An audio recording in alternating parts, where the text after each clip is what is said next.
disturbance at Acer Plaza? 10-4 dispatcher. Verify address. It's Acer Plaza. Repeat, Acer Plaza.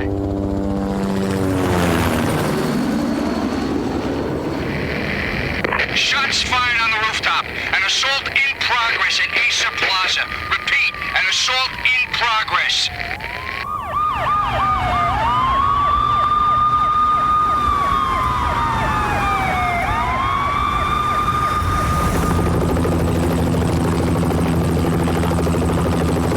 It's a war zone down here.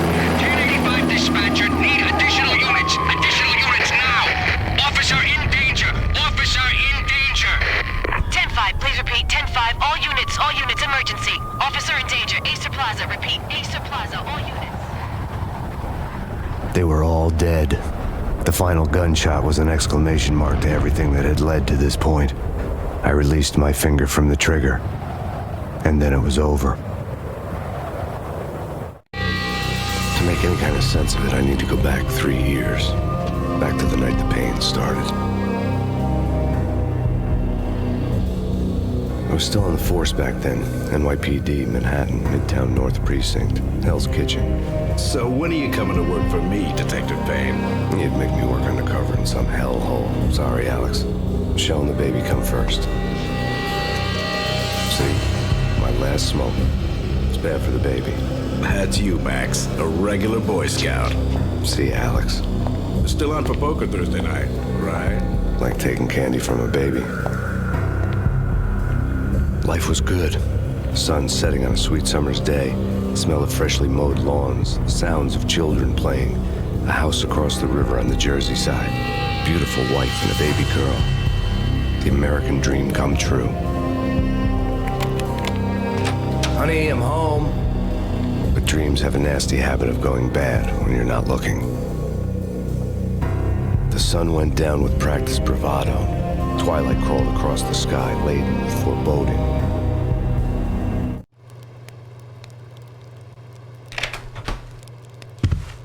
Michelle, honey, anybody home? I didn't like the way the show started. They'd give me the best seat in the house, front row center. What the hell?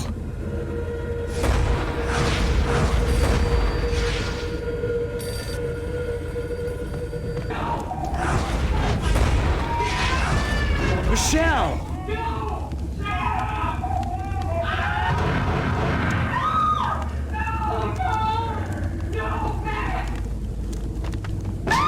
Michelle! Please!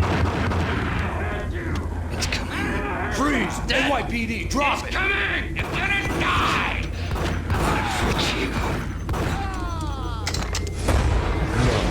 No, please, God, no. No, God, no, please, Michelle. Oh, baby.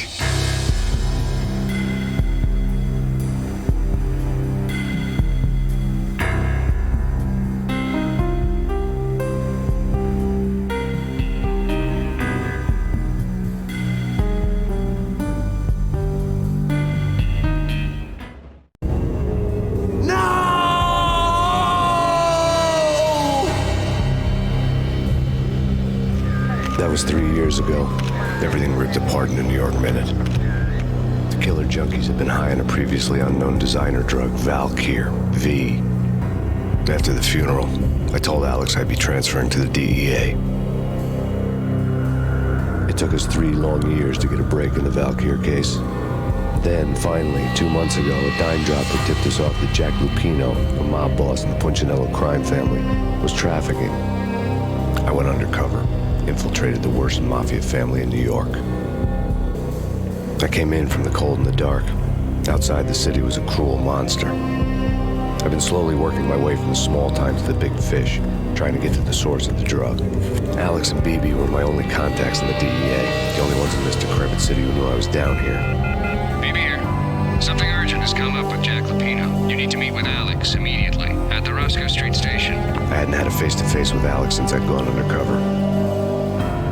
Outside, the mercury was falling fast. It was colder than the devil's heart, raining ice pitchforks as if the heavens were ready to fall.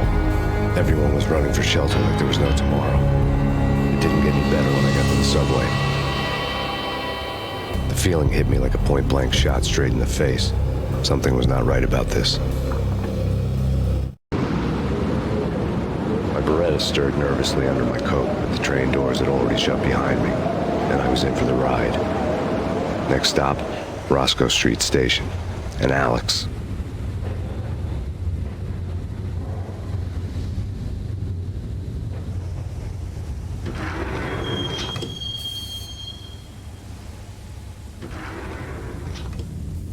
The station was drenched in gloom. Alex was a ghost, nowhere to be seen. I'd have to look for him.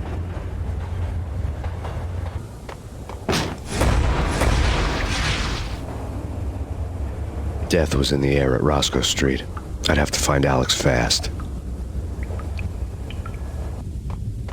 While looking for Alex, I had ended up in the middle of a big-time crime operation. The gate was locked. I would have to find another way to get to the tunnel. The pills would hold the pain back for a while. You saved me, man. What's going on here? A massacre. These armed thugs just appeared from nowhere. We need to get help. I can make the call from the control room 1 floor up. Can you take me there? Sure, sounds good. Follow me. We need to go and call help. Home free. This way. Yo! Look out!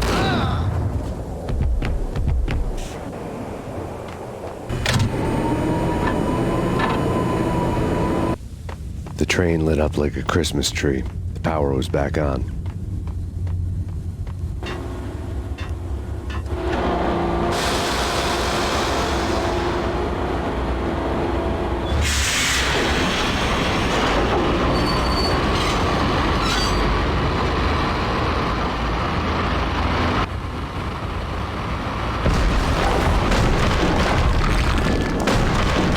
So much for being subtle.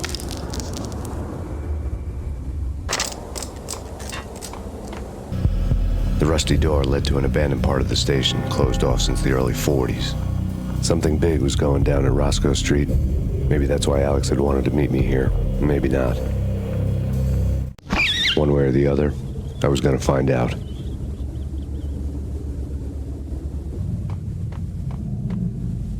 The door had been welded shut ages ago, and the bomb was missing a detonator.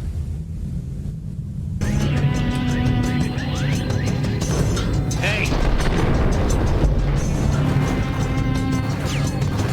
The bank robbers had left their tools on the table. Judging by the detonators, the crooks had bought enough explosives to send Lady Liberty into orbit.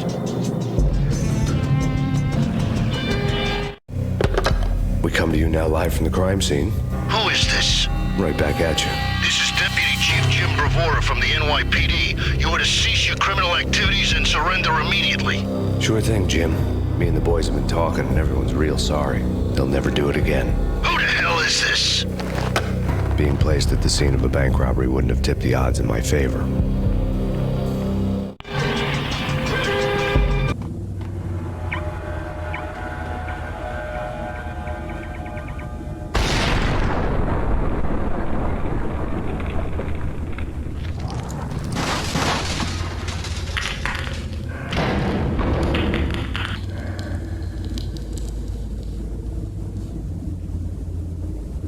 Hold it! Max, Jesus, you almost gave me a heart attack. I nearly shot you. Alex, we're glad to see you. What the hell's going on? There are more corpses here than at the city morgue. It's an armed robbery. Tunnel job straight to the Roscoe Bank vault for the old station. This is Lupino's gig. This is Lupino's doing? Lupino's men? Really? You sure that'd take a place? It's fine. We gotta get out of here. If it's Lupino, it's...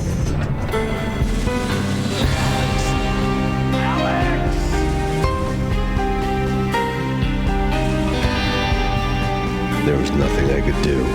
He was dead. I could tell by the empty, accusing stare of his eyes.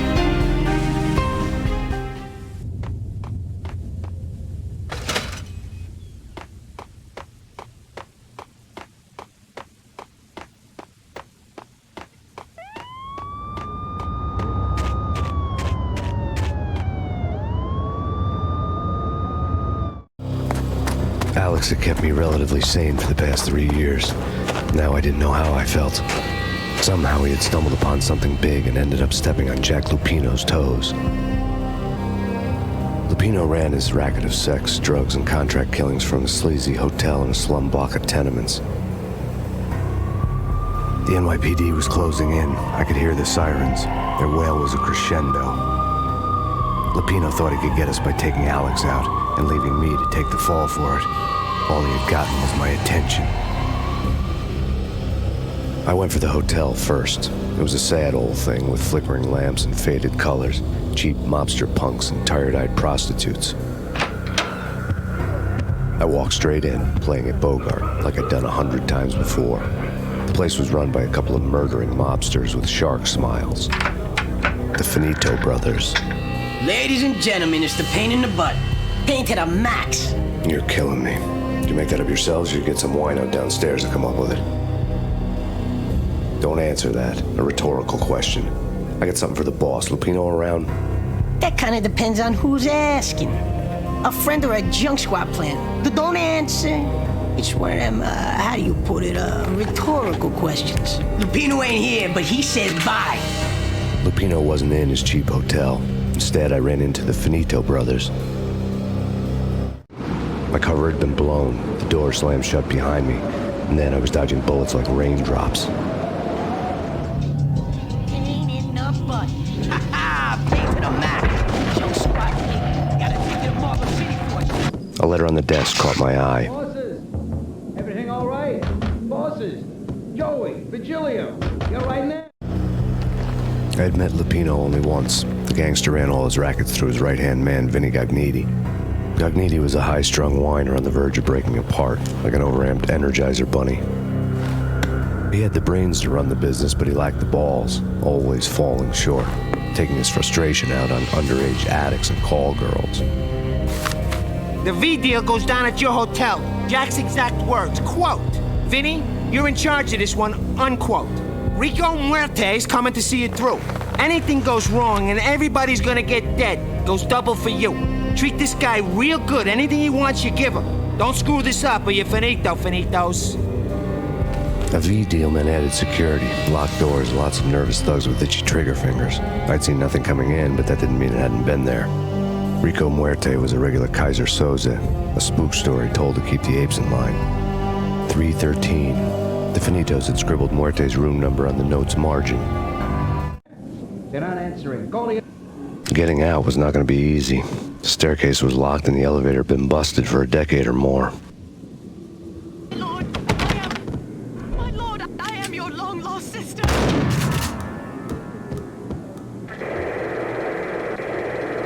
The NYPD.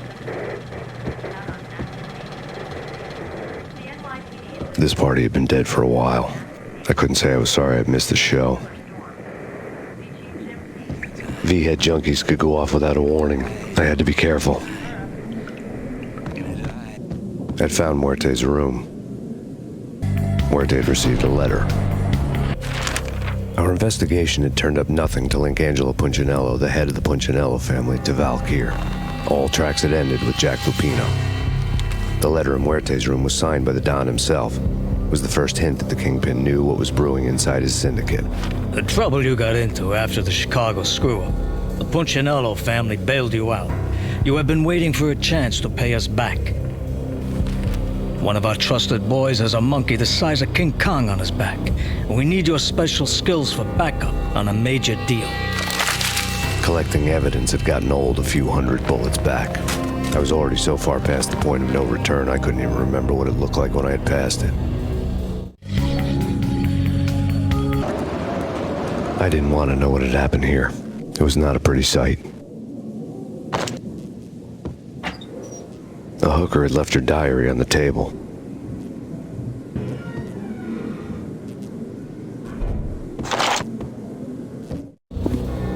The diary belonged to a hooker named Candy Dawn. The read would have made a vice cop blush.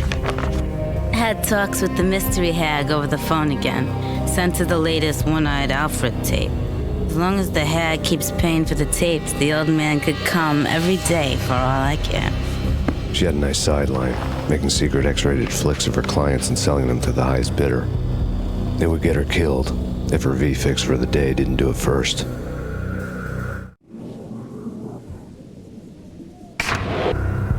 The old service elevator rumbled down to the bowels of Jack Lupino's hotel.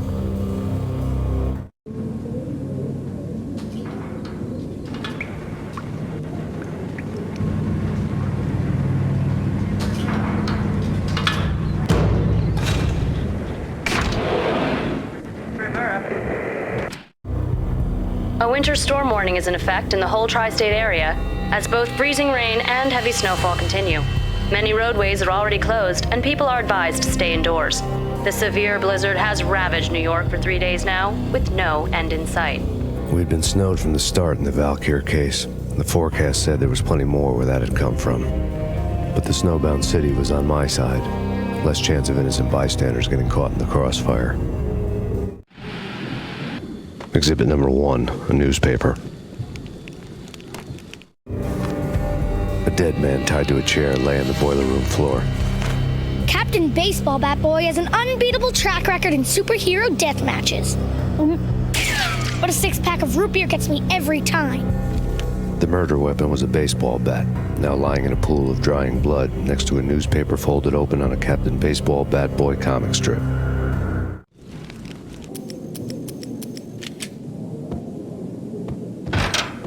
Gun him down.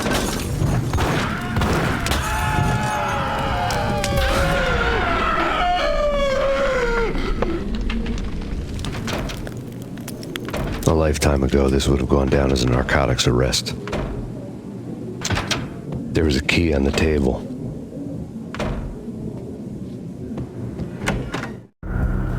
Two mad dog killers, ready to murder each other. They step into the next room, and I'm thinking, now they're gonna do it. But no. They sit down in front of a TV and solve their differences with the Kung Fu fighting video game. I tell you, Candy, I was so depressed, I strangled them both with the video game cables. Oh, Rico, you're so bad. I am, ain't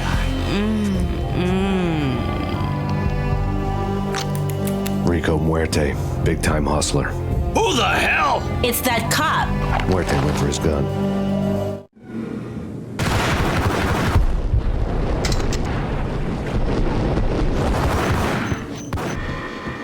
The antique switchboard was still in use. There was an old telephone switchboard in the back room of the reception area, kind that made phone tapping child's play. It wasn't hard to picture a fat pimp sweating with headphones on, listening to his hookers talk dirty and fake orgasms over a web of party lines, the blood veins of New York. Right now, there was a different set of moans and groans going on. Boss, Corneli, it's Max Payne. The game started capping us. He killed her. Are you freaking kidding me? He's just one lousy cop. You better be freaking kidding me. Whack him. What's the freaking problem? Hello? Answer me. Hello? The word was out. A deadly virus released into the city's corrupt circulatory system. Something wicked this way comes. Max Payne at large.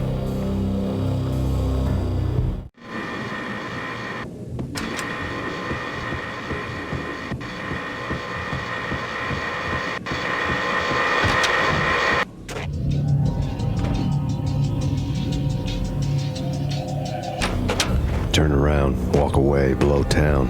That would have been the smart thing to do. Guess I wasn't that smart. Lupino's tenement buildings were a seedy hangout for all kinds of sleaze. A liquor store, a pawn shop, a laundromat full of mobster bookies and loan sharks. The list went on. The how and why of it was a mystery to me, but they knew I was a cop. They knew I was coming, and they were going to get real trigger happy about it. I got to see Lupino's hangout all lit up. A bomb went off, turning snow into liquid gold. A pillar of fire lifted the remains of a car straight up into the air. The flames were highlighted on the hood of a black Mercedes-Benz as it coasted down the street real slow, as if the driver didn't have a worry in the world. I got a good look at the man riding shotgun. It was Vladimir, the head of the local Russian mob, the fly in Don Punchinello's soup. The ringing in my ears was the sound of a mob war being waged.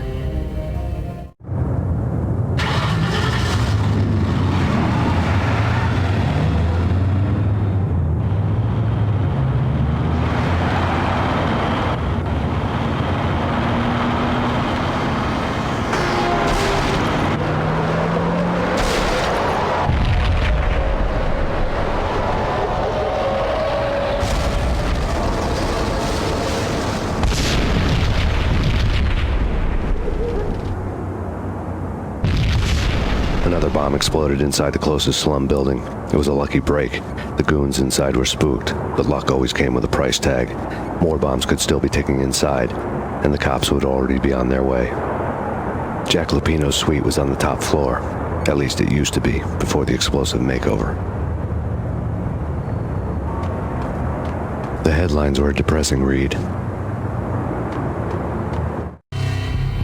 The headlines were screaming bloody murder. The storm was a screaming duet with the approaching prowl car sirens.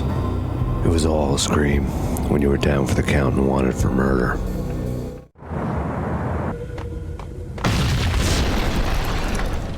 The whole building was rigged with explosives.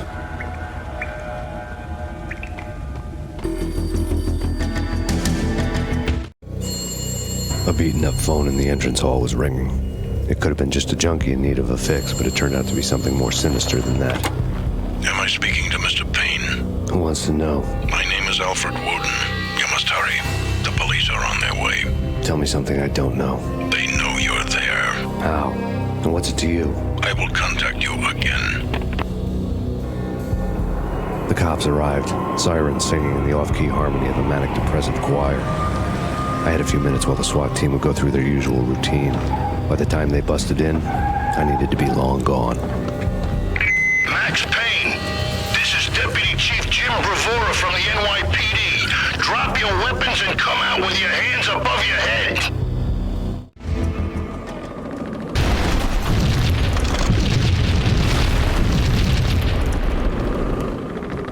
I needed a key to get past the locked door.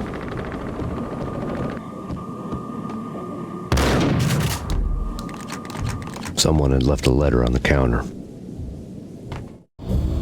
Suddenly it all made sense. The bombs, the Russian mob boss making an appearance in person. Gognitti was his usual self, all talk and no walk. After our hit, the Russian has only a couple of guns left, and they can be bought. There's no freaking way he has the guts to try anything after that. As it turned out, the Russian had plenty of guts. One thing you could count on, you push a man too far, and sooner or later he'd start pushing back. Stop! Surrender. There was a key on the shelf. Come and get you. What the?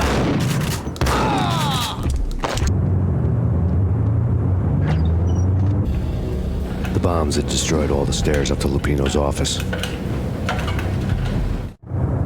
The alternate route led there by way of adjoining rooftops. To get to the roof, I'd need to get to the elevator through the locked door up ahead. Pizza delivery. Never seen you before. Buzz off, Joker. No, don't shoot. You know the clowns at the laundry? Me? No. You're no good to me then. What? No, the laundry, yeah. I know him, yeah. Get me in there. Okay. It's me. Open up. Let me in, quick. Not so fast. The password. John Who. Come on. Okay, John Woo. All right. Come right in. It's a trap! It's Payne!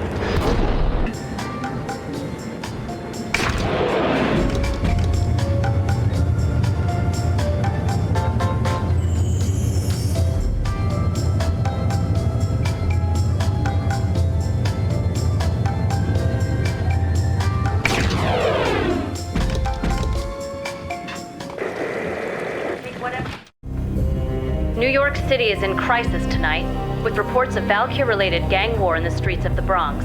Apparently, Max Payne, wanted for questioning in connection with the slaying of a DEA special agent earlier tonight, is waging a one-man war against his former partners in crime. Among the list of casualties so far are notorious mafia members Joey and Virgilio Finito, as well as Rico Muerte, himself a fugitive from the law, and a suspect for several murders in the Chicago area. The NYPD has been placed on full alert. A citywide APB has been put out on Max Payne. Deputy Chief Jim Bravura has promised to take whatever steps necessary to bring him to justice. What those steps may be remains to be seen. For NYCNN TV News, this is Kira Silver. Hey! Red, blue, or green? It's always red or blue in the movies. So, green? No, not the green. Oh!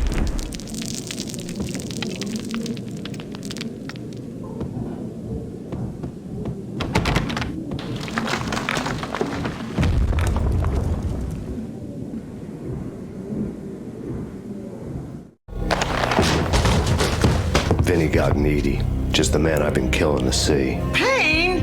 Freaking fed! I knew from day one there was something screwy about you. What do you think you're doing? You're a freaking cop. You ain't got squad on us. You can't just come in here waving your piece like it meant something. Yeah! Oh my God! Oh God, you shot me! Ah! You're dead, Payne! And what the hell are you waiting for, you apes? Kill him! Kill him! With pleasure, boss. Gognitti bailed. I made like Chow Yun Fat.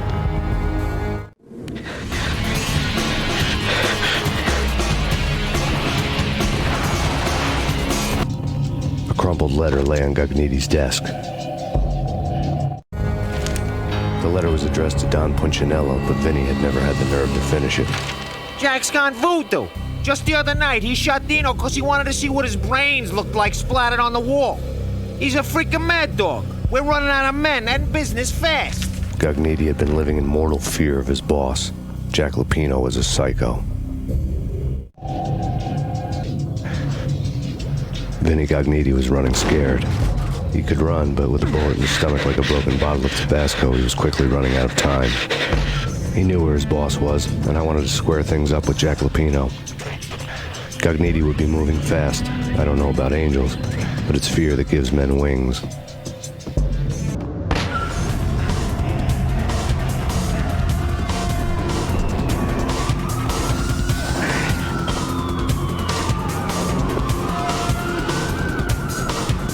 Gognitti hitched a ride.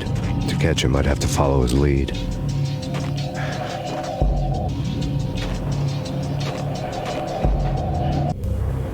This was my second train ride of the night. The way it started didn't promise anything better than the last one.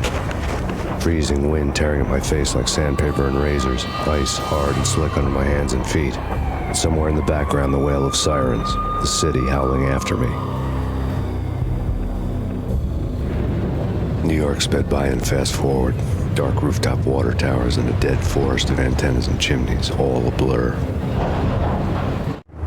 When the train he was riding slowed down, Gognitti made his move.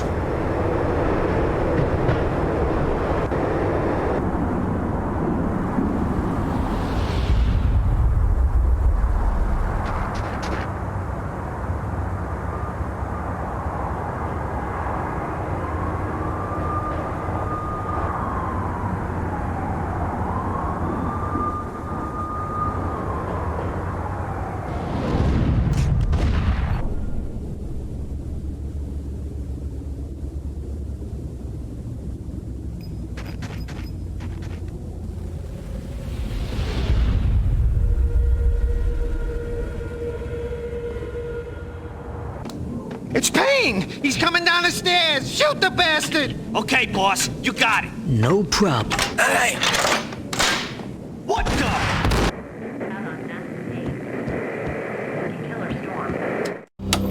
Max Payne has nowhere left to go. We are very close to capturing him. You'll get a full statement then. Right now, I've got better things to do, ma'am. That was Deputy Chief Jim Rivera from the NYPD with no further comment at this time. Apart from his suspicious food habits, I figured Bravura to be one of the good guys.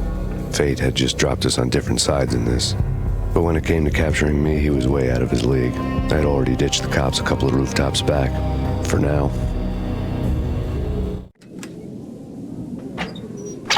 Okay, this is it. Any moment now, Payne's gonna bust through that door with murder in his eye. It's either him or us. I, for one, am gonna pump the SOB so full of lead, they'll need a forklift to carry the coffin to the grave. Gun him down!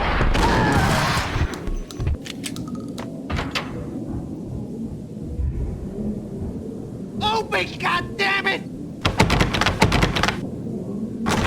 Payne! I'll kill you, you lousy freaking cop!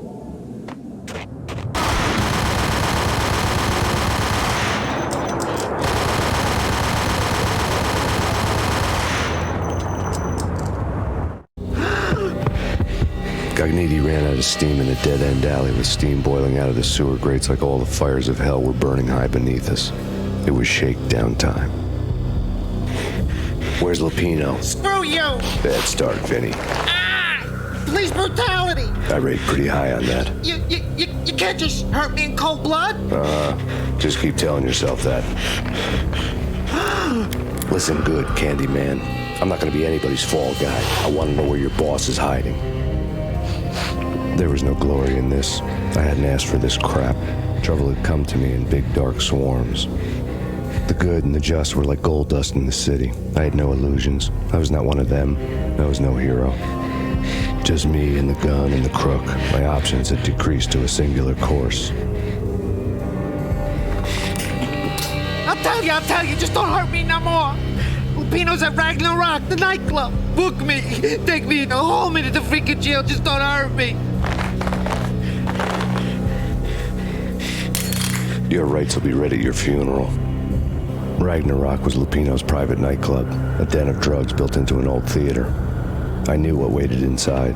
V-head junkies ready to explode in random acts of senseless violence, and Lupino's goon squad, the worst stone-cold killers this side of hell.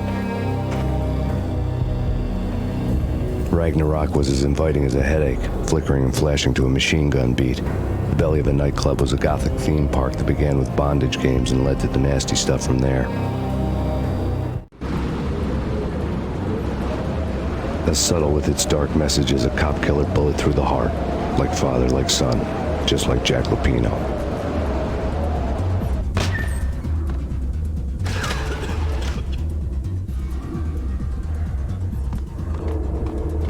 The book had never been a bestseller.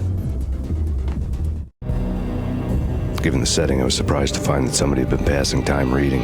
The paperback was entitled The Age of Murder and Storm. The blurb on the back mentioned Norse mythos and Ragnarok, the end of a Viking world with a terrible winter that covered the earth in ice, when vile crimes were rampant and all humanity lost. I could see how somebody impressionable might get it into their head that we were at the end of time. I was also beginning to see what the nightclub and its owner were all about.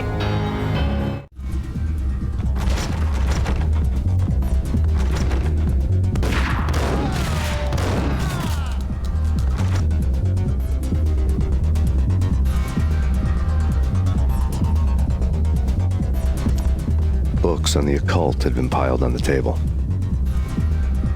The room was stacked with light reading, such as Necronomicon, Witchcraft, and Paradise Lost. Old exotic titles like Malleus Maleficarum and De Umbrarum Reini Novum Portus. Books with pentagrams on their covers, all dealing with the occult and the infernal, lying between stacks of horror videos and a couple of Ouija boards. The only thing I could take seriously was the thought of Lupino taking it seriously. He had been spending a lot of time getting intimate with the guy downstairs.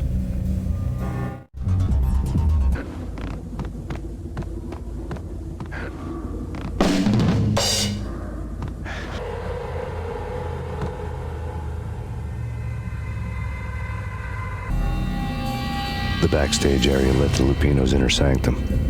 The hot air inside was like an invisible wall, thick with incense and something else, a sickly sweet smell that made you gag. This was the rotten core of the Big Apple.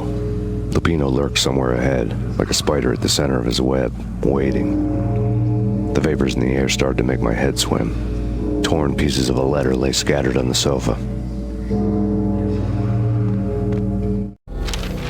Punchinello had threatened Lupino in writing. The note had been torn to pieces, bloody fingerprints all over them. Don't want you to think that one of my boys is not playing with a full deck. Shape up, Jack. We are running a business here. I'd hate to send the trio to strong on you. The trio were the Don's notorious henchmen. It was obvious that Lupino hadn't been intimidated by the threat.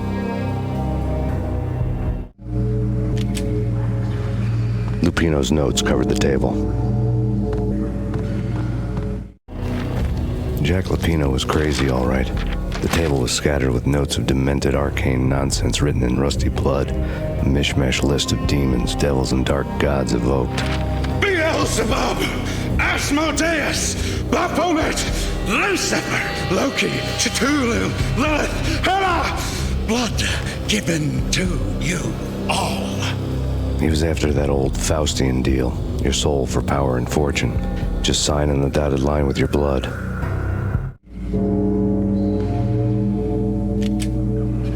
Lupino's notebook lay on the pedestal. Jack Lupino was crazy, all right. mythic wolves let loose to devour the sun and the moon. Lupino is the wolf. I'm Mr. Beast, the big bad Fenris wolf. I'm the end of the world man, wearing the flesh of fallen angels. After Y2K, the end of the world had become a cliche. But who was I to talk? A brooding underdog avenger alone against an empire of evil, out to right a grave injustice. Everything was subjective. There were only personal apocalypses. Nothing is a cliche when it's happening to you.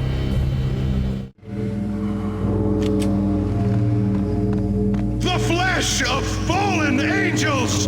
Come to me all! Astaroth, Beelzebub, Asmodeus, Baphomet, Lucifer, Loki, Satan, Cthulhu, Lilith, Ella! Blood to you all! Secret, living under the skin of reality. I've seen it. The corruption of flesh. Oh! I'm the wolf, yeah! I am the wolf! It's close. It's coming. You have come to the end of time. It's now! I will rise to her side! I don't need the words! I'm beyond the words!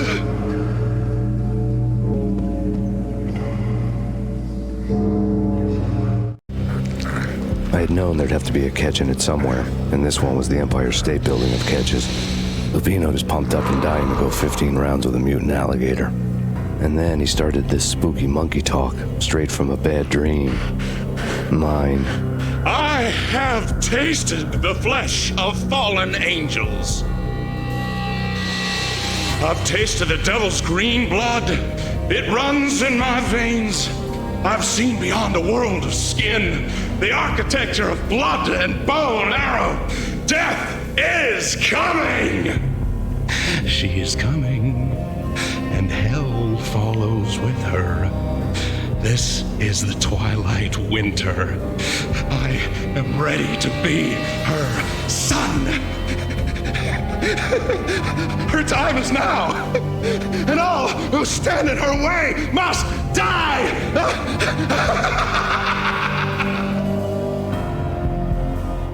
Die! You'll die! You'll die! Now! All die!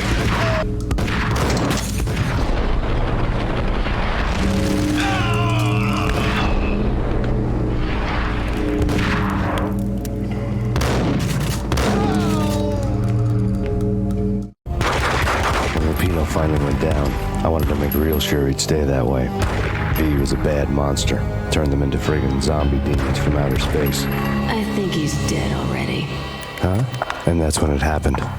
But dead or not, you've got the wrong guy. In stepped this knockout femme fatale holding a gun to my face. I returned the favor. Lisa Punchinello. Lisa Punchinello was the Don's wife. Mona Sachs. Lisa's evil twin. Your safety's off, evil twin. You might hurt someone with that gun of yours. Lisa's the damsel in distress. I'm the professional. I'd blow you away without batting an eye. Sure, and you can check out my credentials splattered all over this joint. Jack couldn't have framed you. Not the state he was in. We're after the same slime bag. Angelo Punchinello's the one who murdered your friend and framed you with it. You know this for a fact. I've got my sources. I don't have a clue these days. I just shoot them as they come. Who put a contract on the archfiend? This one's mine. I hate the guts of that sadistic wife-beater. Why not pool our bullets for this one? I thought you'd never ask. My finger was starting to twitch. How do you like your whiskey? I'm easy, as long as you don't try to slip me a Mickey. You're a real angel, Max. It was good stuff. Tasted sweet as honey going down. Nothing personal. Can't risk you going berserk and getting Lisa killed.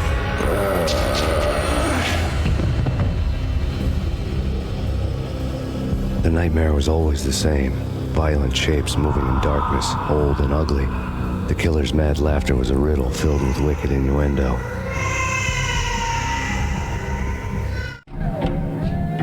Somewhere, the baby was crying.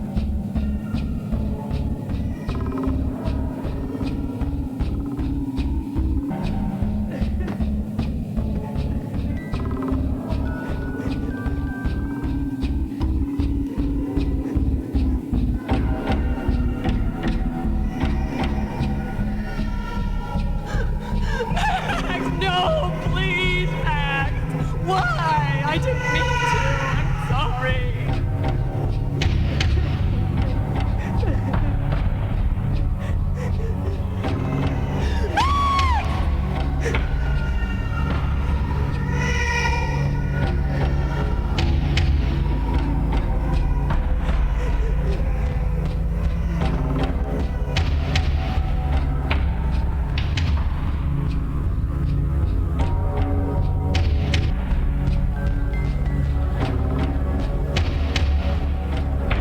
Should've known it when we found you snoring next to Lupino's corpse.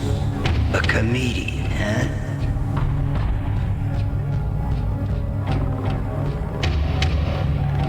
The pictures were filled with good old times.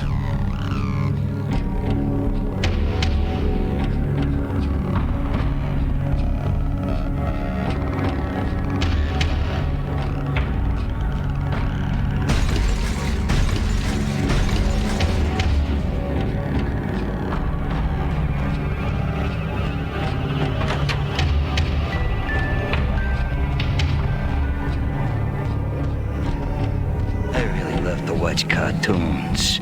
Captain Baseball Bat Boy's my favorite.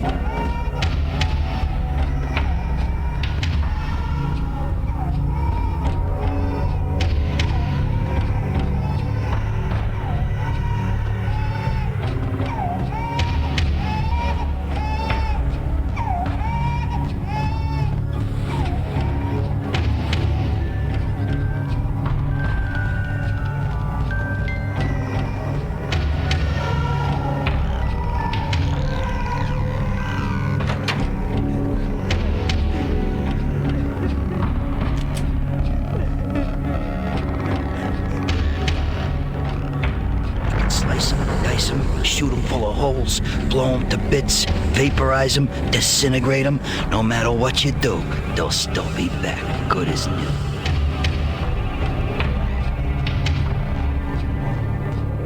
Michelle's diary lay on the table. Michelle was working part-time in the district attorney's office. Her diary was open on today's entry, her handwriting all pretty curves. An army dossier found its way to my desk yesterday. Valhalla? Isn't that a Norse myth? Something about Vikings? I tried to tell Max about it, but he was busy, that cute frown on his brow. Guess it's nothing, just a mix-up at the courier service. From now on, I would always find time for her. It was a hollow promise. Too little, too late.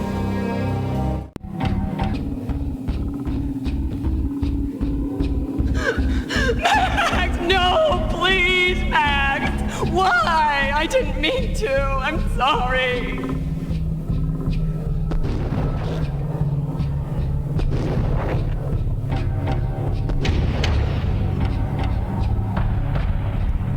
Murderer! You killed her! Nothing like that ever happens in the real world. I woke up in a bad dream. My head felt 2 sizes too small for my brain. Max Payne. I envy your name. And the killer was smiling. Pleased to meet you. I'm Frankie the Bat Niagara. Niagara, as in you cry a lot? He had a baseball bat and I was tied to a chair. Pissing him off was the smart thing to do.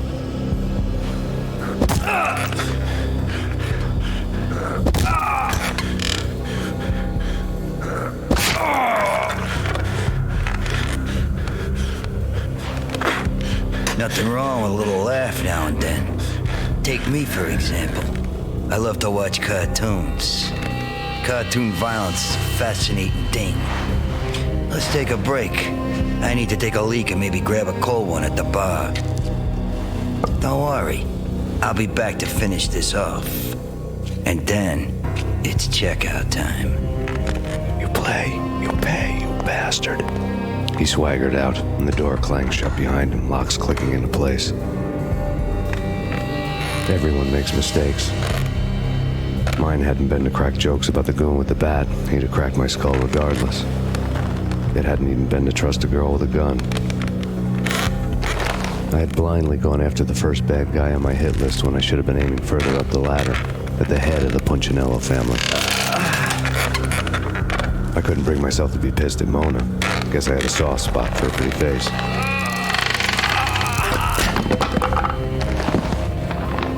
somebody decides to play baseball with your head, you tend to get sore.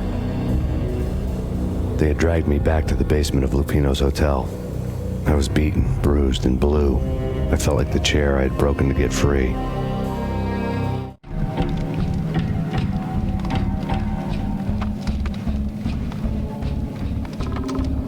All I had was Niagara's bat, sticky with my own blood.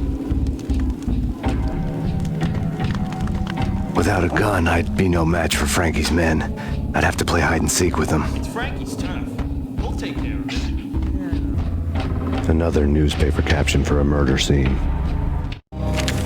Frankie had left his calling card, a Captain Baseball Bat Boy strip, next to a sewer passage filled with bodies. You'd better not mess with Captain Baseball Bat Boy. Even my arch enemy, Bicycle Helmet Girl, swoons at the sight of me. Aha! There were enough corpses to put a mass murderer to shame.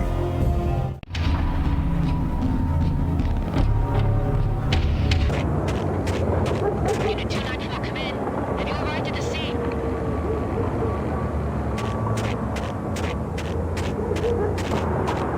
Things were fast going from bad to worse.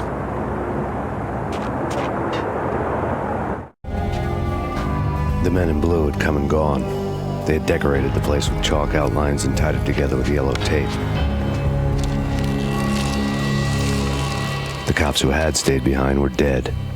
Frankie, his boys, and I had the place all for ourselves. Just forget about it. Just forget about it. Hey, just forget about it. That crazy witch, you should have heard her. She was a real scream when the boys caught her trying to cap the Don. Oh, that's friggin' bad. To the trio? That's even worse than what Frankie's doing to that poor bastard downstairs. She's gonna take a long time to die. The mobster muscle on the phone was talking about Mona. Punchinello's trio were nothing but bad news.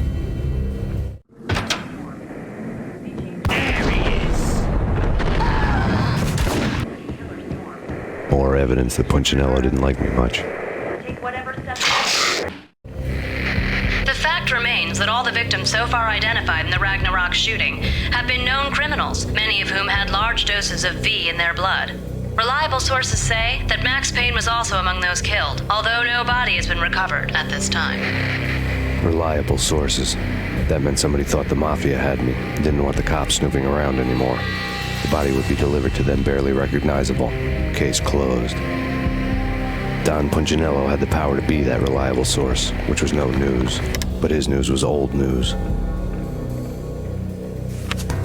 Framing me hadn't been enough. Don Punchinello had put a hit on me. He wanted me dead, and it had been important enough for him to give written instructions to Frankie about it. Max Payne should die like a dog for the trouble he's caused. Frankie, I know I can trust you to give this matter the dedication it needs.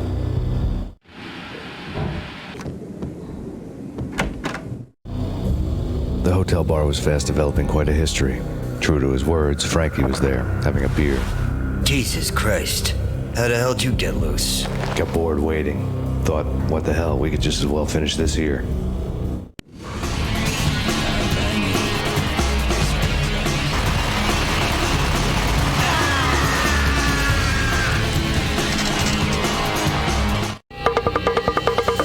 Thank you. You've been a lovely audience. Had enough? I don't play with girls anyway. Unfair! I spotted the tail as soon as I left the hotel. A big black Mercedes. I'd seen the car before. That time it had heralded impressive explosions. Vladimir was back. Bang. You're dead, Max Payne. I might have laughed if I remembered how. What's this supposed to be? Cops and robbers? Look, you want something with me? Get in line. Peace, man. Relax. You know you are a real news item, armed and dangerous. I am going to make you an offer you can't refuse. I've always wanted to say that. It's a bum rap. I've been framed. That's a moot point. Whatever you did or did not do, I'm sure you had good reason for doing it. Want to hear me out?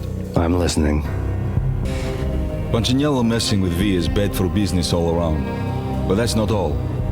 There is this guy, Boris Dime, used to pull jobs for me. He's the captain of the cargo ship Charon. Now the bastard turncoat has gone over to the other side, Punchinello's. The ship's loaded with high-res hardware, guns, my business. If Punchinello gets hold of that cargo, he's won and I have lost. And you'll have your work cut out for you. If you want to get to Punchinello, you will need heavy-duty persuaders.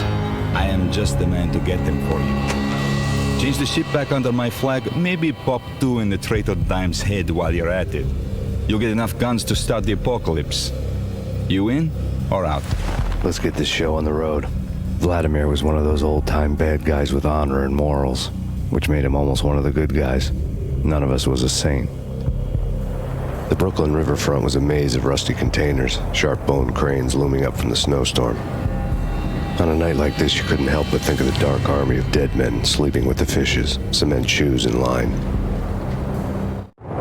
No Minotaur lurked in this labyrinth, but somewhere out there, on the clanking deck of his cargo freighter, the skipper of the Chiron was waiting, like the ferryman of the River Styx. I doubted the letter was a receipt. Rico Muerte had come to town to do more than just sort out family troubles. Exhibits number 1, 2, and 3. A briefcase of money, a sniper rifle, and an envelope with one word neatly printed on a folded piece of expensive paper. Mayor. It didn't sound like a mafia contract at all. It was too cold and too to the point.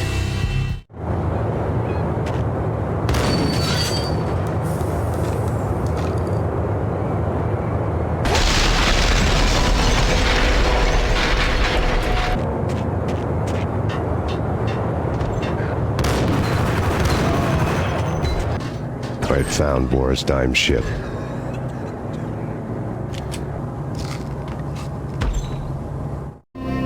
Rust had crept over the sides of the cargo steamer a long time ago. Boris Dime would be on board. I'd have to smoke half of his crew to even get near the gangplank. Guns were probably being kept in the hold, buried amidst the rats and oily water.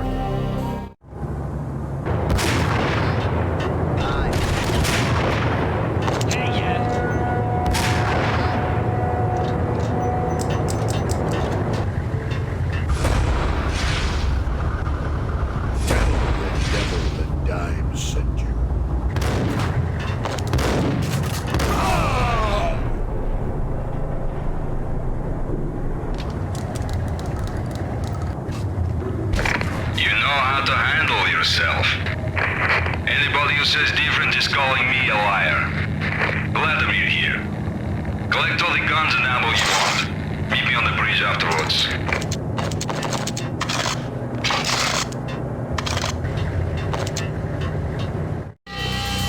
Did you get everything you need? Check. I owe you. Anything you need. This is my solo. When I'm through, Punchinello won't be anybody's problem anymore. Clear as vodka. But anytime you get between a rock and a hard place, just whistle. This could be the beginning of a beautiful friendship. You really get a bang out of this big-time gangster act, don't you? Even with all this firepower, I figured I couldn't get to Punchinello at his manor. I could only hope that he wouldn't pass a chance to hear me beg, to see he's won. This is Max Payne. I want to cut a deal. Payne, you're a dead man. That's what everybody keeps telling me. I got your ship and her cargo. I want to meet. No pain, no gain. Capiche? You know my restaurant? Yeah, I know it. 1 hour. Punchinello's restaurant had seen better days. Snow was falling like ashes from post-apocalyptic skies, but that was outside. Things would soon get hot in the Don's restaurant. I knew it was a long shot, Angelo Punchinello actually showing up, but there was no crime in hoping.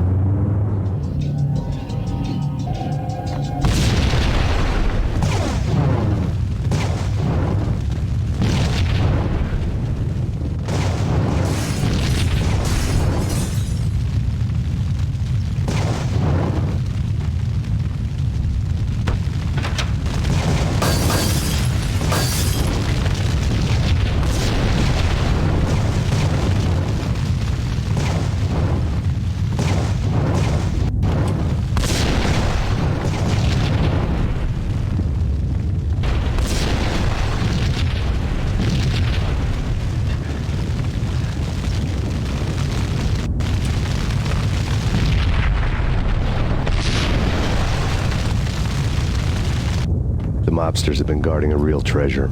The way out of this disco inferno.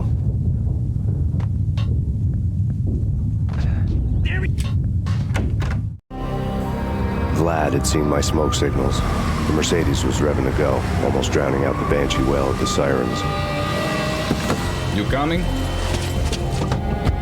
We'll drop you off at the Punchinello Manor. Sounds good to me. When this is over, look me up. I could use a professional like you. I'll keep that in mind. The night groaned with cold. The garden lights flickered nervously. In their light, the falling snow was dead white before the darkness ate it up. I had heard the stories. The trio were mad dogs. They'd have hung the heads of their enemies over the manor gates if the capo had only let them. Punchinello wanted pain. He'd see the pain. The trick in my situation was that there was no trick, no matter what the movies tell you. No rules, no secret mantra, no roadmap. It wasn't about how smart or how good you were. It was chaos and luck, and anyone who thought different was a fool. All you could do was to hang on madly, as long and as hard as you could. Someone had graciously left the back door open for me and killed the guards. My money was on Mona. I knew the trio would be standing between me and Punchinello. I had read their rap sheets, thick as phone books. No one would be walking out of here alive. The numbing cold of the broken night had followed me in. Upstairs, the trio tangoed down the manor halls to the silent rhythm of their murderous hearts. The blood of their victims rust on their lips. Vince Mugnano, Pilot Providence, a.k.a. Big Brother, and Joe Deadpan Salem. The pistol was a frozen lump in my hand, piercing the skin, gnawing me to the bone. In death, the thug had been promoted to messenger. Someone hadn't enjoyed the Don's hospitality. Someone with a flair for the dramatic. Someone who had let herself out of a locked cell and past a couple of armed guards. My thoughts were on Mona again. I could only hope she was a good enough gambler to walk away while she was still winning, before she'd run into the trio.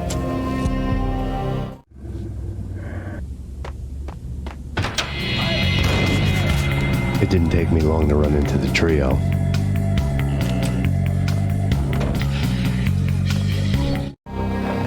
The word on Lisa Punchinello was that she was a bit of a witch.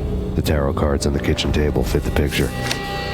They weren't my kind of cards, but I was willing to take a crack at the hand Mrs. Punchinello had dealt. The first card was the tower. Maybe that was supposed to be the manor. It got easy after that. The devil was the master of the house, and death was me, coming for him.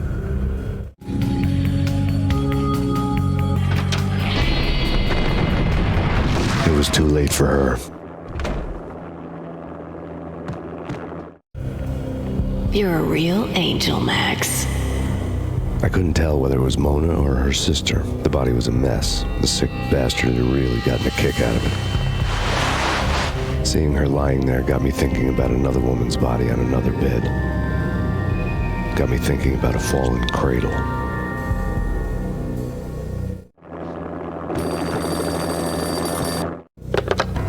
Max Payne. Talk to me. Alfred Woden. You've got company. An armed helicopter just landed on the manor grounds. You must hurry. The more the merrier.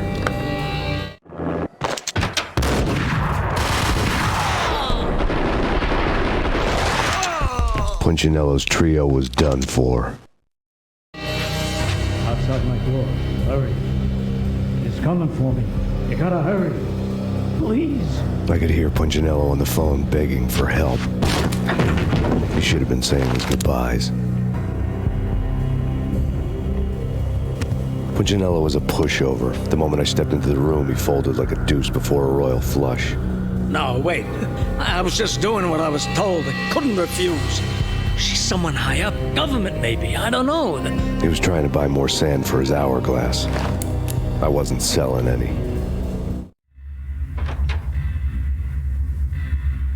No, I told him not to.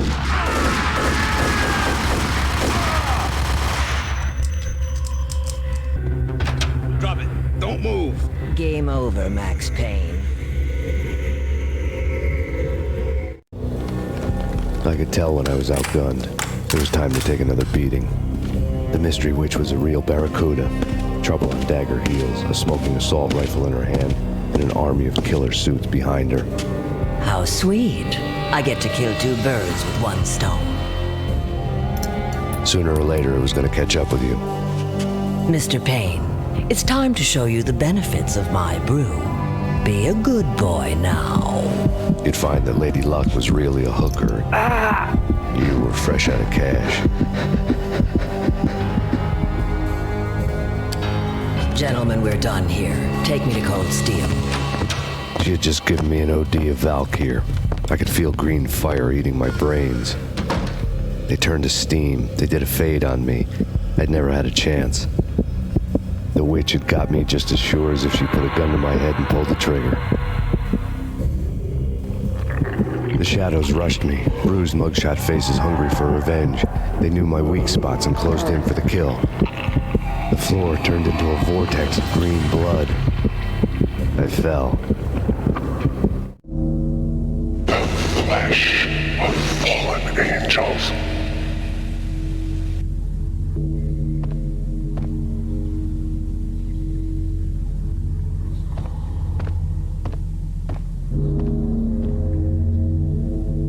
Who's there? Max? Max, is that you? Max? Where are you, Max? Please.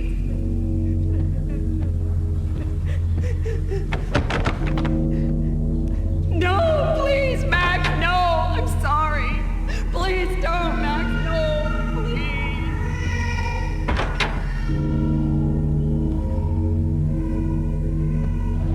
Max? Where are you, Max? Please. The letter was staring at me. There was something disturbingly familiar about the letter before me. The handwriting was all pretty curves. You're in a graphic novel. The truth split my skull open, a glaring green light washing the lies away. All of my past was just fragmented still shots, words hanging in the air like balloons. I was in a graphic novel. Funny as hell. It was the most horrible thing I could think of. Bartender is shiny stuff and dreams are made of stupid necromancers. He sings like a banana wrist, having strayed too close to the constellations on their shaved skulls. There was a bad line in a prank call. Someone spouting insane babble. I couldn't make sense of it. The whole city was an image right. But I had an overwhelming sense of deja vu, and the caller's voice sounded oddly familiar.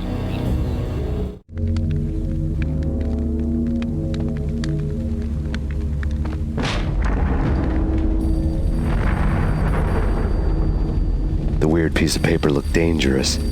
There was something disturbingly familiar about the letter before me. The handwriting was all pretty curves. You're in a computer game, Max. The truth was a burning green crack through my brain, weapon statistics hanging in the air, glimpsed out of the corner of my eye, endless repetition of the act of shooting, time slowing down to show off my moves, the paranoid feel of someone controlling my every step. I was in a computer game. Funny as hell, it was the most horrible thing I could think of.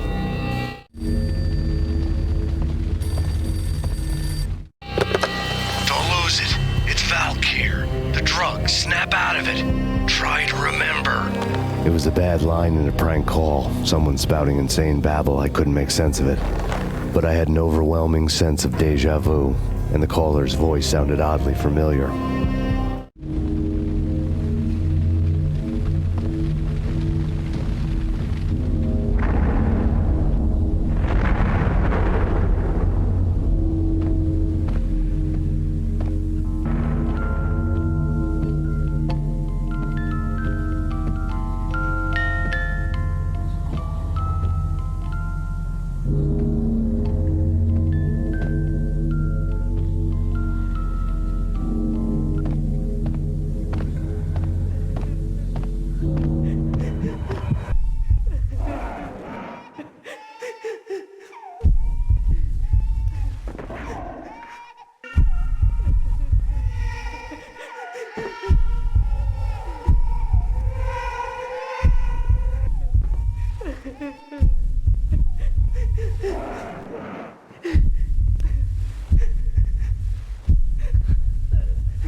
Max, something happened at the office today.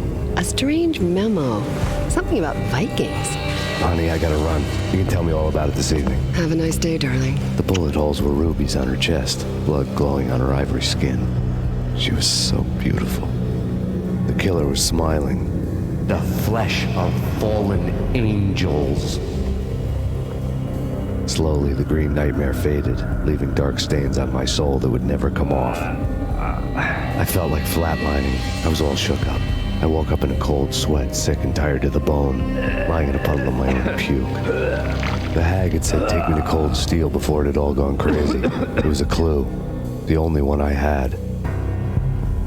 It took me forever to crawl back to my feet and hit the road, but when I did, I drove straight to Cold Steel Foundry outside the city.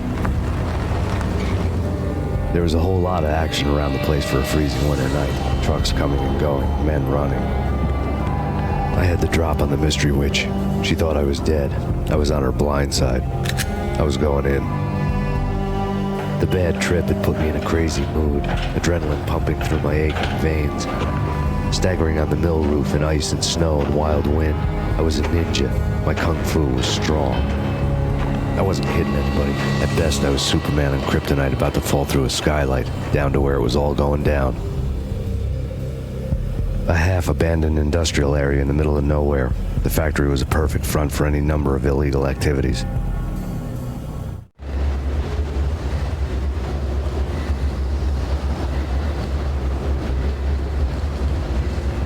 In the belly of the plant, molten metal boiled and bubbled like a witch's brew.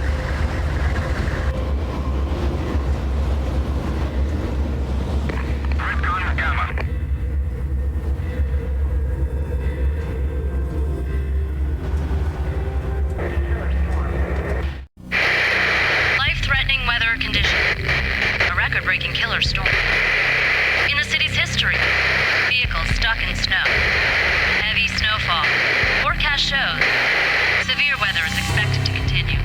Out in the night, snow fell like confetti over the Devil's Parade. The storm was anything but over. Can you believe it? I bet they sleep with their rifles. I bet they've given them names. I guess. So, you don't have a name for your gun? Hello? Hell no. You do? Well, yeah, kind of. Hey, let's hear it. Well, I call it Dick Justice. I rest my case. What the?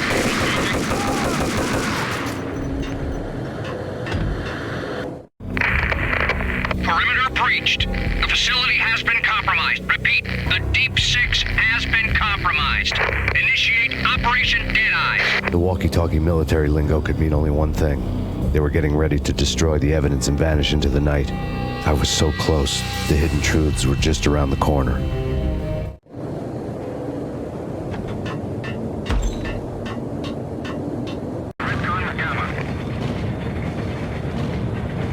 The folder on the table told a grim tale. The mercenaries were running a tight operation, paperwork and all. Merchandise missing again. A chemist had tried to smuggle it out for his own private party. Locked him up in cell B7 in D6's old test facility to wait for proper processing. I was close enough to hear the secrets, just beyond the next doorway. The monitor showed me the way. Processing diagrams filled the control room screens, all but one. An elevator titled D6 on one of the screens, somewhere onwards, past rows of ovens, in the core of the plant.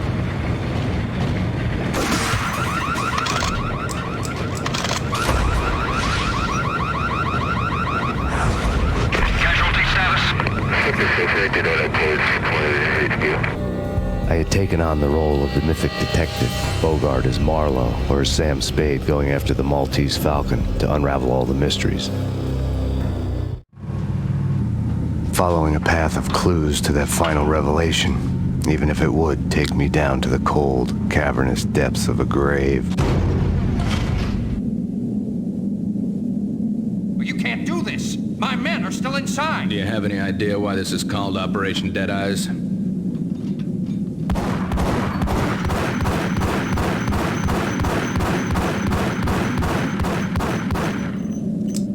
I think he's dead already. Let's do it.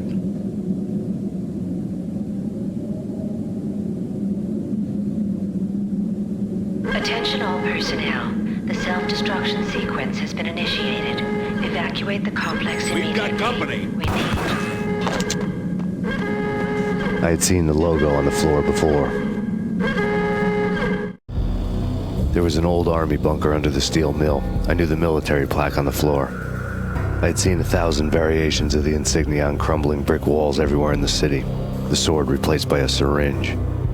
Project Valhalla, V for Valkyr, V for Valhalla. All of a sudden it read like a crackpot conspiracy theory. Personnel, the self-destruction sequence has been initiated. Proceed to the nearest exit immediately.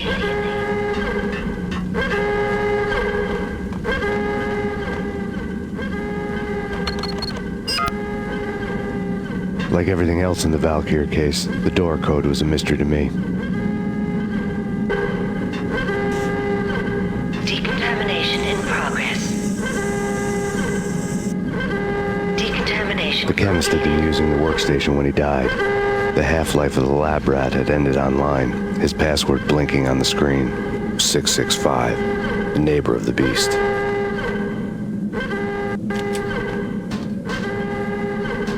Hey, in here! Hey, get me out of here! I'm innocent! There, let me out!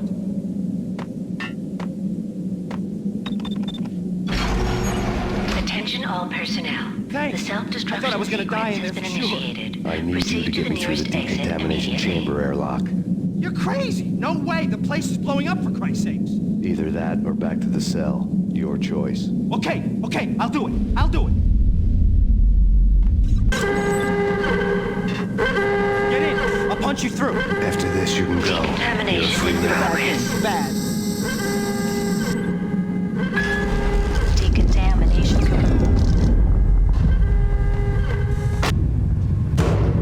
I was caught in the middle of the deadly web that was the Valkyr case. One of the lab terminals had the project logo on the screen. Top secret. Project Valhalla. U.S. Army. Yggdrasil Network. Valhalla, the otherworldly place in Norse mythology where the bravest heroes spent their afterlife feasting and fighting forever, their wounds miraculously healed night after night. Valkyr, the maidens who chose the most courageous Viking warriors and carried them to Valhalla. 1991. The research objective is to create a chemical substance to enhance the stamina and morale of infantry troops. 1995. Results unsatisfactory. Project canceled. Someone had decided to continue the sick experiment unauthorized. Project compromised. Data leak. Fix the damage by any means necessary. Security clearance red. Authorized by the project lead. Field test. Double the dosage for all the remaining test subjects. Observe and record the subject's behavior in an urban setting. The drop-off point was my old address in New Jersey. The file dated 3 years ago. Just when you thought you had reached the deepest depths of horror, it suddenly got worse. How to turn off that small voice inside your head that started to whisper that you should be glad that now, if not before, your revenge was justifiable on any conceivable moral scale. That small voice proved, beyond any doubt, that I was damned. The dagger-heeled woman had come and gone a long time ago. There was nothing more for me here. The bunker's name was acting as a self-fulfilling prophecy.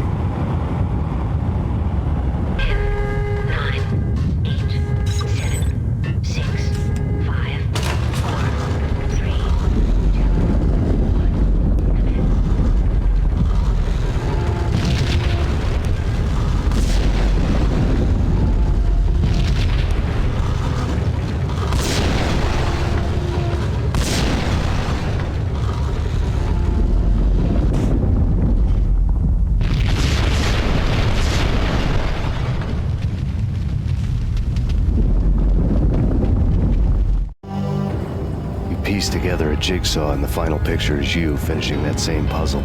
A mad, green-eyed killer standing behind you. An urban legend come true. The Project Valhalla test subjects had been the mad junkies who had murdered my loved ones. The rest was simple body count math. It all pointed to her. Ms. Valkyr. The factory went up in a fiery inferno behind me. All my leads were dead. turned to smoke and dust. I had lost my way. I hadn't slept in a million years. I felt thin as death. I've been living on an endless supply of week-old donuts. They were fuel for this crazy furnace inside my head. I couldn't remember when I had last seen the sun. I was on a permanent graveyard shift. When the darkness fell, New York City became something else, any old Sinatra song notwithstanding.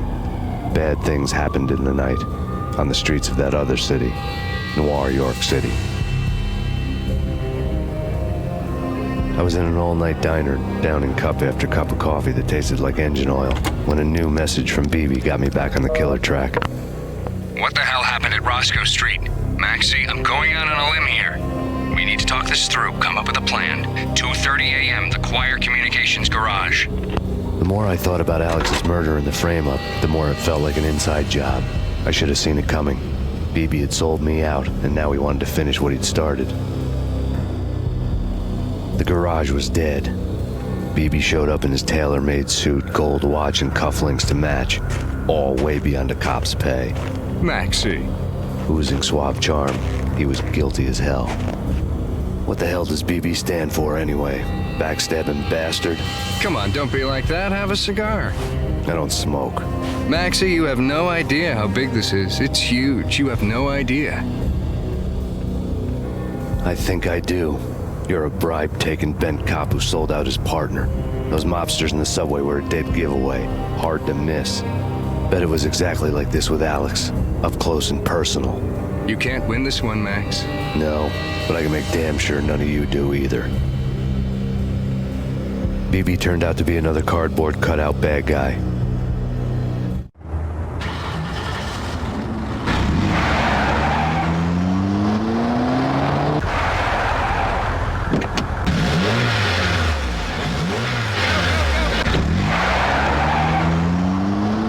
A bad cop on the take, a cowardly right-hand man fleeing from the scene, leaving his paid thugs to do his dirty work.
The payphone started to ring.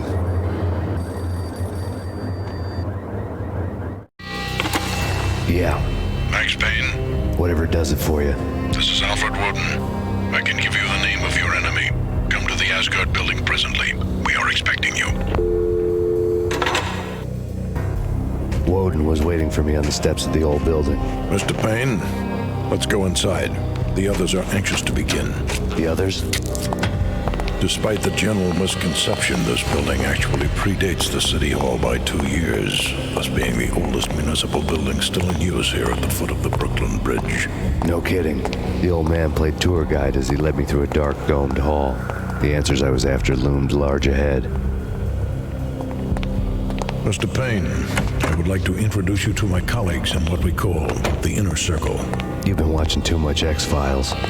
You have seen the files on Project Valhalla. We can fill the gaps, provide you with the information missing from those files. We were all involved in the early stages of the project during the Gulf War. What's the catch? We would very much like to blow this thing wide open, but our hands are tied. Her name is Nicole Horn. She was the key figure in Project Valhalla. When the funding was discontinued, she simply refused to quit. She knew exactly what she had in her hands. Nicole Horn is the president of Acer Corporation. She has more than half the city in her pocket. This must be kept under wraps. If you try to go public with this, we will deny any knowledge. We need you to take her out. Afterwards, we can protect you. Make all the charges go away.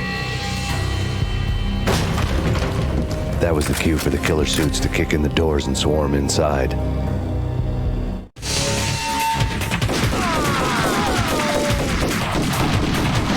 It was an impressive floor show, but I decided to leave early anyway. It was only a one-story fall. Lucky me.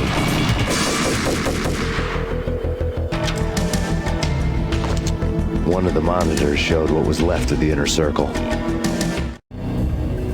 On screen, the so-called corpse of Alfred Woden stood up, miraculously waking from his dirt nap, looking smug among his dead pals. In the land of the blind, the one-eyed man is king. I didn't know how he'd pulled it off, but it was a pretty slick way to get out of all his promises. Most of what he had said fit too well to be a load of crap.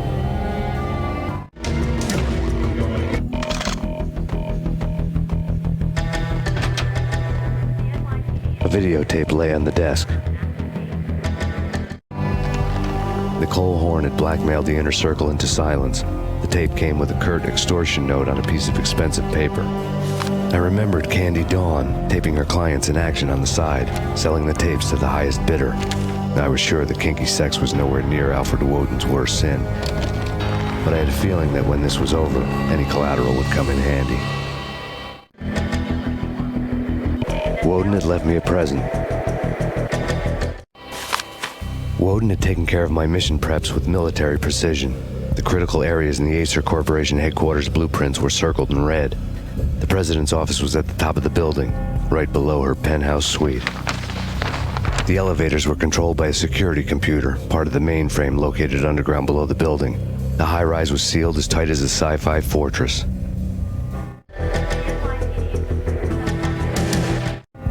Nothing seems to stop Acer Corporation's phenomenal victory march. Incredibly, the stocks are still rocketing. Worried experts already see a danger in the company's success. Some have gone as far as to say that Acer Corporation is about to become an even bigger monopoly than Microsoft ever was.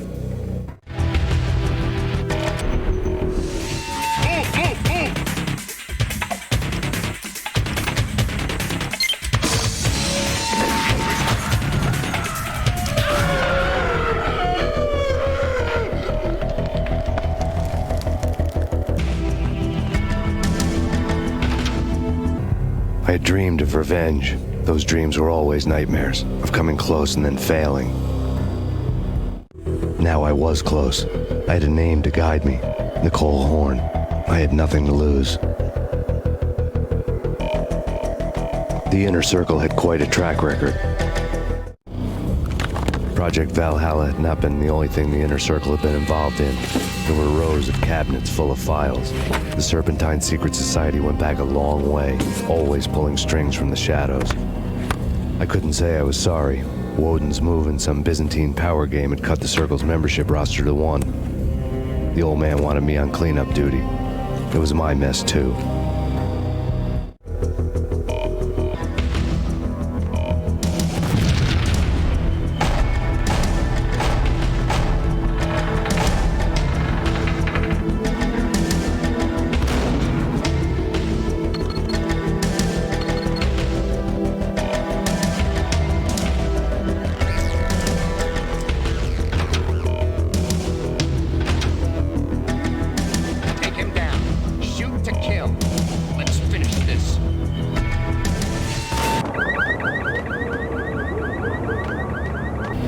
Mine wasn't the most original approach to the problem. It wasn't as if it hadn't all been done before. An eye for an eye, the first principle of revenge. Old as dirt, still going strong. The cardinal rule in going after someone with an intention to kill was not to make it personal, which it almost always ended up being anyway. It did with me. I took my time, cruising around the city in the snow. There was no hurry. I knew what I had to do now. I took my time, thinking about it, building up the rage. When I was ready, I parked the stolen wheels at the front entrance of the Acer Corporation headquarters. Got out, got in, got cracking. I had a bullet with Nicole Horn's name on it. I had 10,000 bullets with the hag's name on them. She had ultra-high-tech security systems, enough mercenaries and weaponry to start World War III. There was no fear. New York disappeared behind a veil of snow. I had crossed the threshold. This was her domain, sleek and sexy and soulless, all glass and steel. A place of color-coded security key cards, metal detectors, and surveillance systems.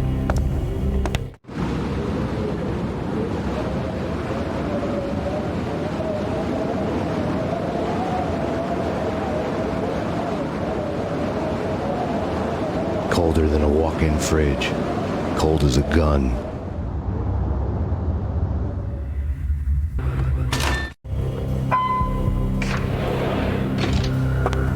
Mona, looking good. Max, we gotta stop meeting like this. It will be a cold day in hell before I let a narc cop stop me. Miss Sachs, do your job. Relax, Max. You're a nice guy. I don't kill nice guys. You're not bad yourself. It was different when Horn wanted Punchinello dead. To cut her ties to the Mafia, he deserved to die. The same goes with her. She's the bad guy here. Her sister was whispering to her in my favor. I knew the appetites of ghosts intimately. They hungered for revenge. No! A gunshot boomed and she fell down in slow motion. She was a nice girl, not really a stone-cold killer. And now she was stone-cold dead. Like religious fanatics or loyal samurai, Horn's private army was coming at me. I have him. When the elevator came back down, Mona was gone. There was a lot of blood, but no body. Something clicked for the final time. My mind had never been so clear, as if somewhere high above the storm clouds were already gone, cold stars blazing from the black skies.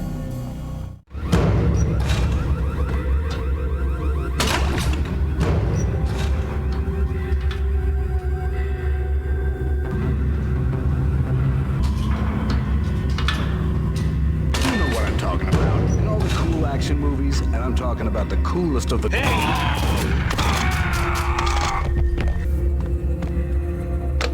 I had elevator access to the mainframe. From there, I'd be able to override the security locks and get to her office.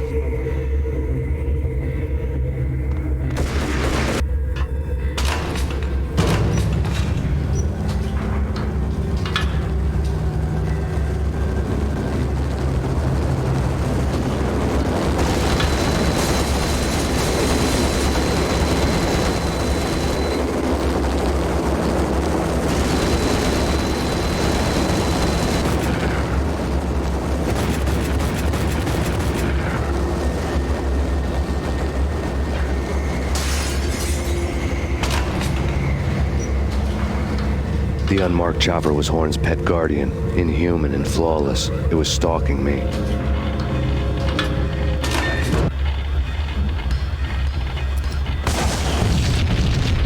All Horn's locks were now offline. All bets were off. The elevator would take me all the way up.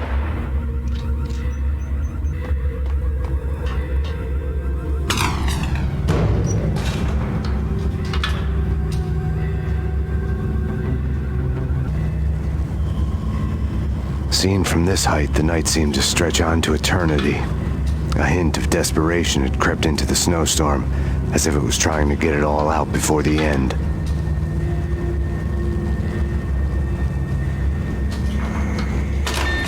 Horn's personal computer was on.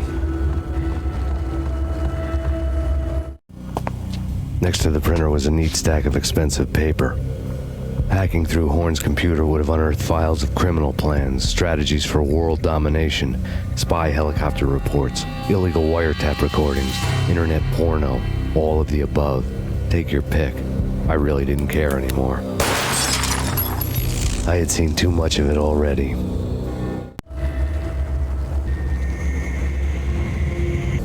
Valkyr had been meant to be a white-winged maiden that would lift you to a warrior's heaven, but it turned out to be a one-way demon ride to hell. The devil was in the drug. I knew. I had met him.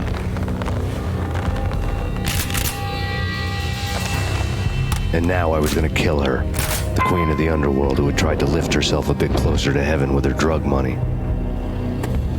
No begging, no bribes. She knew better. Honor among killers. We who were about to die, both of us knew how this would end, in pain and suffering. All this because your wife stuck her nose into things that were none of her business. The cops were coming to take me away. The sirens were like a bad conscience I couldn't shake. It's ridiculous you've made it this far. You won't be alive when they get here. Stop him!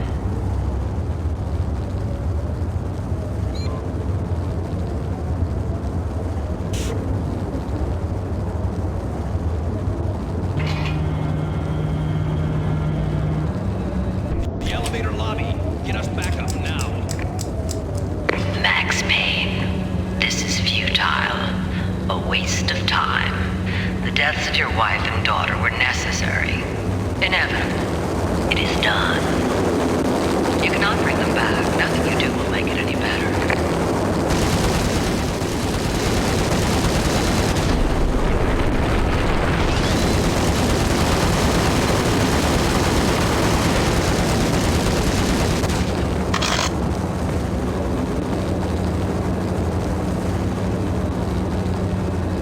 Max Payne, you are fighting a losing battle. You cannot survive this. You will die. Stop fighting. Make it easy for yourself. Accept your fate. You will die here.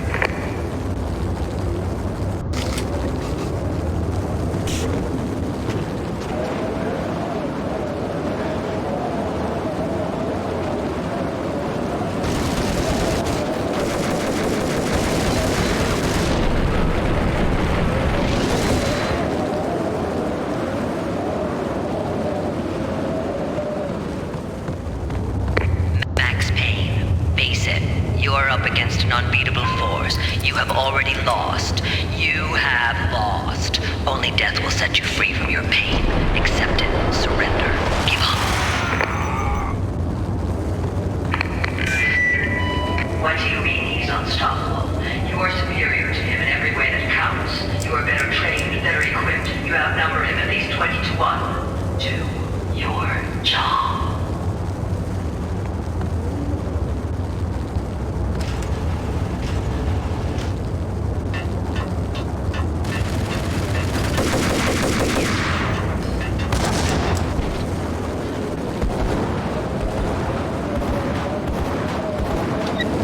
Roger that. Attempting to land now. It's gonna be tricky.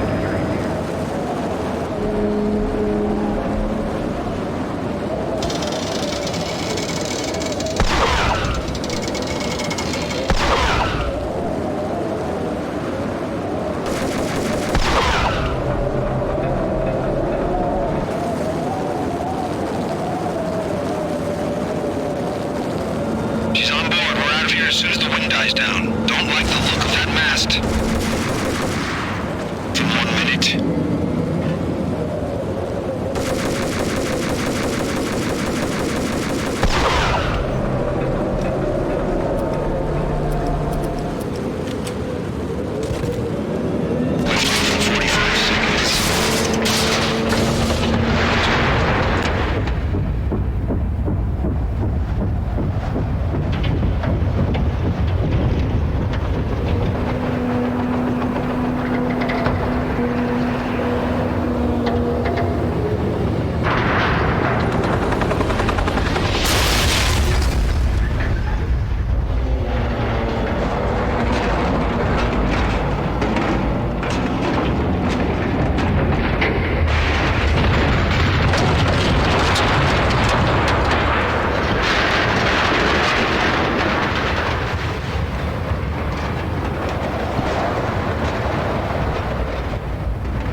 gunshot was an exclamation mark to everything that had led to this point.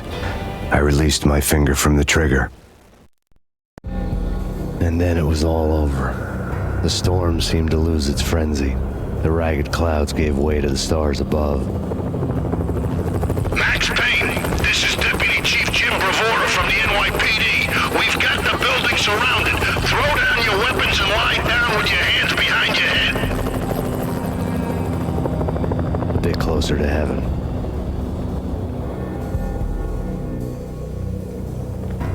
The cops' voices were distant and muted. Freeze! NYPD!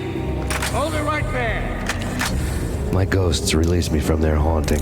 Down below, New York City glittered like diamonds on black velvet. You gave us one hell of a ride. Take him down to Central Booking. You heard the man. Woden was there in the crowd, standing by the sidelines. It wouldn't be over till the man with the patch would say so. He'd say the right words. I knew he would. He'd better. Woden grinned smugly. It was the grin of a winner. That made two of us.